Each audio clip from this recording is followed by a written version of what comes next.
Breaking news that leads your bulletin this morning right here on The Lead. The President just announcing a cabinet reshuffle. Nicholas Bauer is here with us to just unpack exactly what this means. Just taking a look at these six announcements, Nick. Of course, the most striking thing here is, well, not surprising, striking but perhaps not surprising, is that Blade Nzimande is no longer Minister of Higher Education. Indeed. The former Minister of Higher Education and Trading, Blade Nzimande, weathered many storms in his time as Minister. Fees must fall, of course, happening on his watch, but let's look at the political implications of that. You cannot divorce the fact that Blade Nzimande is the General Secretary of the South African Communist Party, who've been extremely vocal about their need, their want for President Jacob Zuma to resign. And apart from Blade Nzimande being ejected from cabinet, this is a straight-up reshuffle. We've only got one new name being added to the mix here, Advocate Bongani Thomas Bongo. To my mind, I haven't heard a hell of a lot from him in the run-up to this reshuffle. He's into a very important portfolio, Minister of State Security. Indeed, and then David Mahlobo, in many ways being seen as President Jacob Zuma's enforcer at State Security, being moved to another critical portfolio, energy. Now, Mameloko Kubai moving from that critical portfolio of energy and now being shifted into the Minister of Communications. Hlinkiwe Mkhize is now the new Minister of Higher Education and Trading. Ayanda Dlolo, the former Minister of Communications, now the Minister of Home Affairs. And one wonders what the political implications, the political ramifications will be in the weeks following this cabinet reshuffle. Some may even argue that this is not going to be the last time that the President shuffles his deck before that critical ANC elective conference that happens in December. Yeah, absolutely. And of course, Nkosazana Dlamini Zuma having been sworn in as a Member of Parliament not too long ago, is there some surprise that perhaps her name isn't on this list? I was very, very surprised. The talk of the town was that Nkosazana Dlamini Zuma was going to be the new Minister of Higher Education and Training, and there were also even suggestions that she was going to be the person to announce a move by government to try and absorb the request by students for free quality tertiary education. Certainly would have been putting her in a very, very favorable position politically in the run-up to the NASREC conference happening in December from the 16th. And that's why I say, seen as though Nkosazana Dlamini Zuma, that presidential hopeful, is not in the executive now, I would not discount the president possibly reshuffling his pack just once more before the ANC decide who will replace him. Let's take a look at Buti Manamela, now Deputy Minister of Higher Education, of course replacing Duduzi Manana after he was found guilty of the assault of that woman in a nightclub. What do we know about Buti Manamela and perhaps what he can bring to his new portfolio? Well, this is an interesting move by the president. Maybe it was a case of moving him into the presidency. He was a big figure in the South African Communist Party, a young Communist League leader. He was in the presidency, didn't ruffle too many feathers, and certainly wasn't one of the most vocal proponents of that SACP decision to ask for the president's immediate resignation. He now gets shifted to become Deputy Minister of Higher Education and Training after Mduduzi Manana was, of course, he fell on his own sword after extreme public pressure following that assault of a woman in a nightclub. He's still due to be sentenced in November, if memory serves correct. And one wonders, really, at the end of the day, when we're in such politically fluid times, this reshuffling of the deck, we've got new names and new portfolios, you can't really say that this is about good governance. So many weeks before President Jacob Zuma ostensibly has his term coming to an end as the ANC president, this is his chance to politically outmaneuver his opponents. And we'll only really see what the effect of this cabinet reshuffle and the axing of Blade Nzimande will be in the weeks to come. And of course, you're talking about it being more about political maneuvering than it is about the portfolios themselves. The risk, as it always is that we're taking people out of key positions just as they're sort of finding their feet. I'm thinking of Ayanda Dlolo now being moved to the Ministry of Home Affairs from Communications. Well, look, at the end of the day, I can only imagine that someone like David Mahlobo has been moved into the Ministry of Energy because his predecessor wasn't necessarily doing what the president would hope. And also the fact that Ayanda Dlolo is now the Minister of Home Affairs, with Professor Hlinkiwe Mkhize being moved to the Ministry of Higher Education, and it's got to do with the fact that I think originally these new names that were announced on the 1st of March, if memory serves correct, maybe didn't work out the way the president was hoping. Or perhaps in many ways this was the plan all along. We just don't know.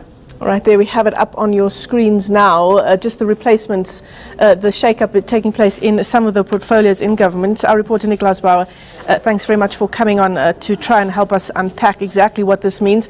Let's take you now to the lead desk where my co-anchor Shahan Ramkasoon is standing by with more analysis. Shahan? All right, thanks, Michelle, for that. And if you are just joining us, of course, a cabinet reshuffle announced by the presidency.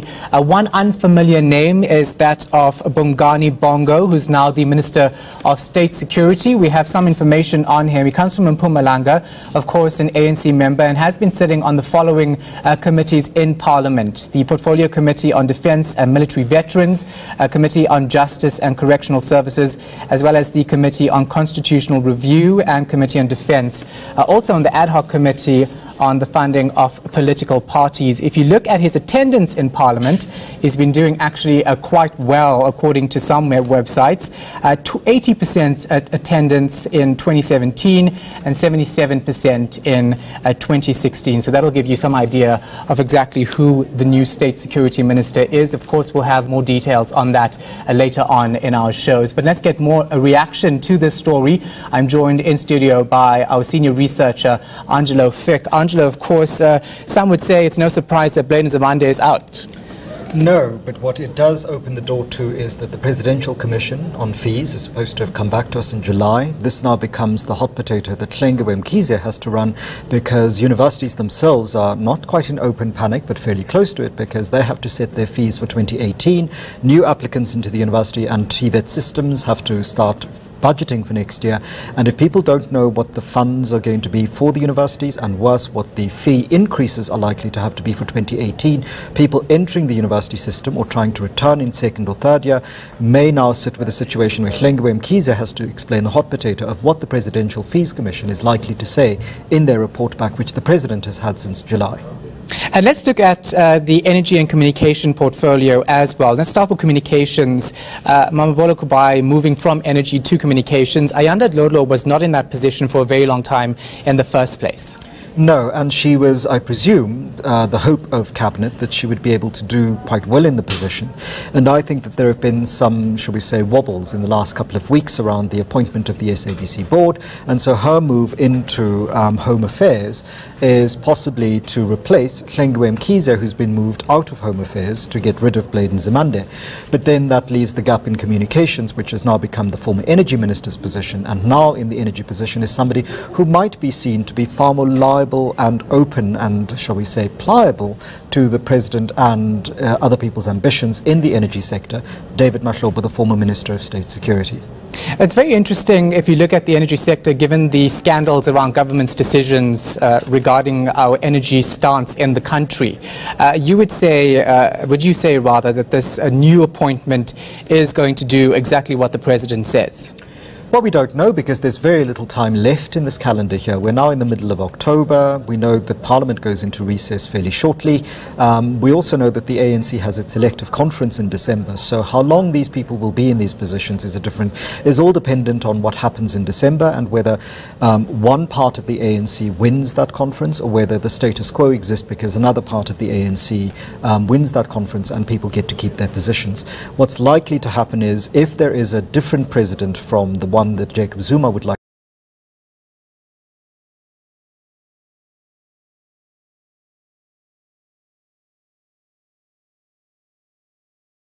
cabinet reshuffle might think that these are rewards for deliverables that have to be given in December by the President in order for his preferred candidate to become the President at that conference. Whether that works out or not is, of course, open to a whole series of other factors that still have to be put in place. You know, Andrea, it looks like the President is playing chess with this decision and where he's put certain people, but what are the implications for the country when these portfolios do not have one single leader for a very long time, specifically energy, specifically communications? Well, there are consequences for the people who work in those departments. We've seen this with Faith Mutambe's appointment, that the civil servants who work in the division now have a certain kind of job insecurity. In other spaces in the world, the civil service continues regardless of who the minister is. But we know that in South Africa that's not necessarily, as in some other places, the rule, that sometimes a principal comes in as the minister and there are changes in the rank and file of the civil service itself.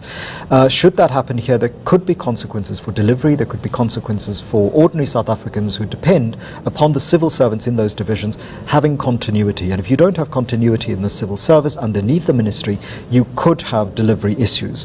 What many South Africans will also ask is, this is the second cabinet reshuffle in the year. It's not even been 6 months since the last one, and we have this one. Many people would be questioning whether you can signal stable government in a situation where you have two cabinet reshuffles in 1 year, prior to your party's elective conference in December, and with an embattled situation for that leadership race now in the public domain. We've just been told that we're not in a recession anymore. Does this signal another recession coming because of, investor confidence lagging or slacking off? And this is not a good time in the fourth quarter of the year to be making changes, having made those other changes earlier in the year, in the second quarter, and now facing that leadership change at the end of the year. And lastly, what does this say about President Jacob Zuma's leadership when he seems to be attacking people in his cabinet who are critical of his way of governing, of his administration? Pravin Gordhan, Khabisi Jonas, and now Blade Nzimande. Well, he might argue that this is, and it's not clear how they're going to, shall we say, spin this one, but the last time they said that this was to bring more youth voices into the cabinet, into executive decisions, and this was part of the ANC's attempt to have a succession plan. How they're going to explain this one isn't clear, and that also depends on what the responses are from people like Blade Nzimande once he's asked what he feels about having been vacated out of a position. Some might argue, if you were in Blade's position, you might sigh with relief that you are not going to have to be the head civil servant delivering the punch on the fees commission's outcomes, and thereby having to hold responsible the responses from student movements and universities on whatever the outcome is of that particular report that none of us have seen, even though it's been there since July. All right, let's leave it right there. Of course, that's our senior researcher, Angelo Fick, joining us in studio to talk about this breaking news story. Of course, if you are just joining us, President Jacob Zuma has announced a cabinet reshuffle. Important to note that one of his strongest critics, Blade Nzimande, has been axed and replaced with Mkhize, who's now the Minister of Higher Education.